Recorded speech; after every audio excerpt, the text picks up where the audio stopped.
am Nick Johnson, and this is the Classical Pairings Host Challenge, brought to you by the National Bank of Indianapolis.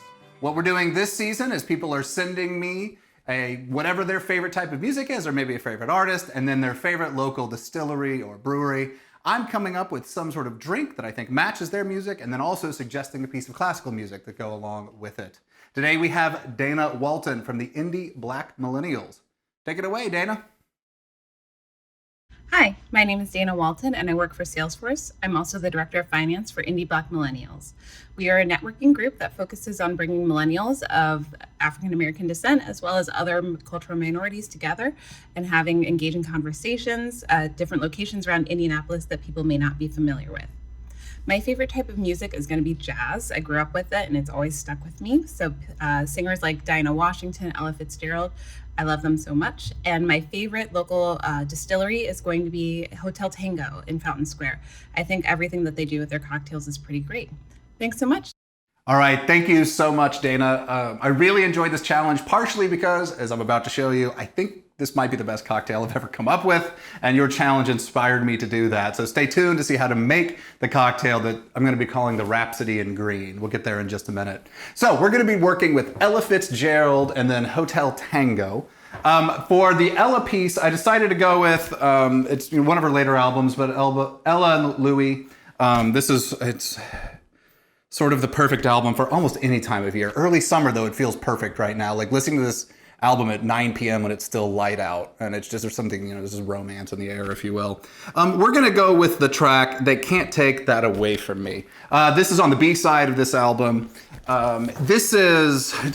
Every song on this album is gorgeous. This one is written by George Gershwin. It was originally in the movie Shall We Dance from the 1930s, one of the dancing movies with Fred Astaire and Ginger Rogers. It's just, especially in this recording with the Oscar Peterson Quartet backing it up, it is sentimental, it is beautiful. Ella and Louis sort of banter back and forth with each other in a very kind of playful and tender way. In a way that sort of inspired me, as we'll get to in a minute with the cocktail, to come up with something sort of dignified, but also sort of playful and a little bit elegant, but also almost a little bit saucy, if you will, but we'll get there in a sec. I decided to go with another Gershwin. So this is actually, even though I started with Ella, this is kind of becoming a Gershwin episode because Gershwin wrote this song that Ella performed. And for the classical piece, with Gershwin it's tricky because Gershwin blurred the lines so much in his short life between classical and jazz that it's sometimes difficult to know. Are we talking about a jazz piece or are we talking about a classical piece? I decided to go with the Concerto in F. This is from 1925. So he wrote it about 10 years before the jazz piece that we're looking at this week. This piece was written 1 year after his most famous piece, Rhapsody in Blue. I went with this piece partially because it's not quite as well known and I thought people might enjoy hearing it. But specifically the second movement of this piece, the way it blends sort of a laid-back feel with blues and jazz, I thought it was a perfect complement to They Can't Take That Away From Me. And you can kind of hear where Gershwin is heading in his compositional style to these very sort of sweet and sentimental mixings of classical and jazz elements. The piece itself is a bit tongue-in-cheek, it sounds like to me. The way it blends its blues elements with its classical elements. To me, it sounds like a late city night.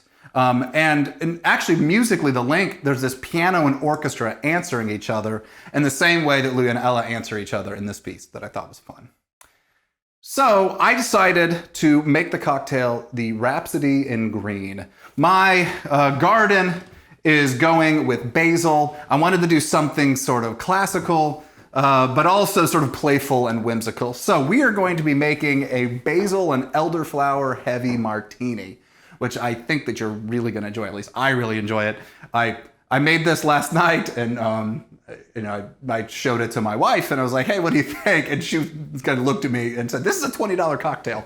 I think I kind of agree. It's really good. So let's go ahead and get started with everything we need for this drink. So this one's a little more involved than some of the drinks I make, but I decided to kind of go all out with this. I was inspired by the music. We're going to start with 4 or 5 basil leaves. 'Tis the season that hopefully you've got some growing at home. Otherwise, it's the kind of thing you can get easily. So we're going to do some basil leaves. We're then going to do cucumber bitters. which pairs very well with basil. We're going to do about 2 dashes of that. There we go. We're then going to do an ounce of elderflower liqueur. And so some basil martinis tend to use simple syrup. You could do that if you don't have elderflower liqueur.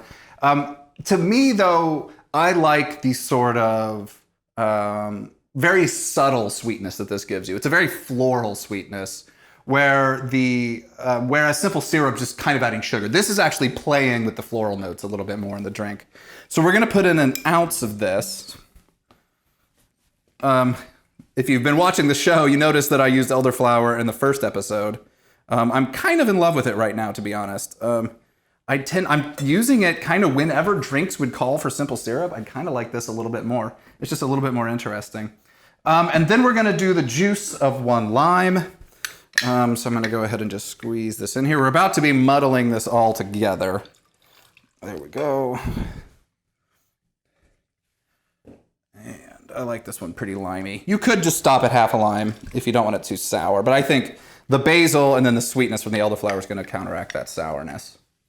All right, now we are going to muddle this together. Hopefully you have like this little wooden muddler. If you don't, you could just use the back of a spoon. All we're really trying to do here is we're trying to get the basil leaves to start to break apart so that it releases some of the oil in the rest of these, or with the rest of our liquids. All right, that's pretty good. Okay, there we go. And peel the little bit of basil that stuck to the muddler. There we go. Drop that in there. We'll be shaking this in a second. It's a lot of time. You then want to fill your shaker with ice. I hadn't put the ice in yet because I was going to be doing the muddling, and so I didn't want that to get in the way of it. And now we're getting pretty close, actually. We now need to top it with our gin. So this is Hotel Tango's gin. I agree with Dana that Hotel Tango makes some absolutely fantastic cocktails, and their gin works really well as a cocktail gin. It stands up on its own. It's got lots of sort of citrus and floral notes in it that complement this drink well. I spilled a tiny bit, so let's give it a little friend bump. There we go. Okay. So we hit that with the 2 ounces of gin. Get this out of the way. And now I'm actually going to shake this. I almost always would recommend, not that I'm a complete expert, but I would recommend people stir a drink rather than shake it. If you're shaking it, what you're adding are little pieces of ice chunk and you're adding froth. If you're stirring a drink, you're simply getting it cold. But for this drink, I actually want to break the basil up even more than it is already broken up. So I'm going to go ahead and give this a good shake. Sorry to who's editing the sound here. This might be kind of loud. I bet he'll turn it down a little bit. It'll be okay.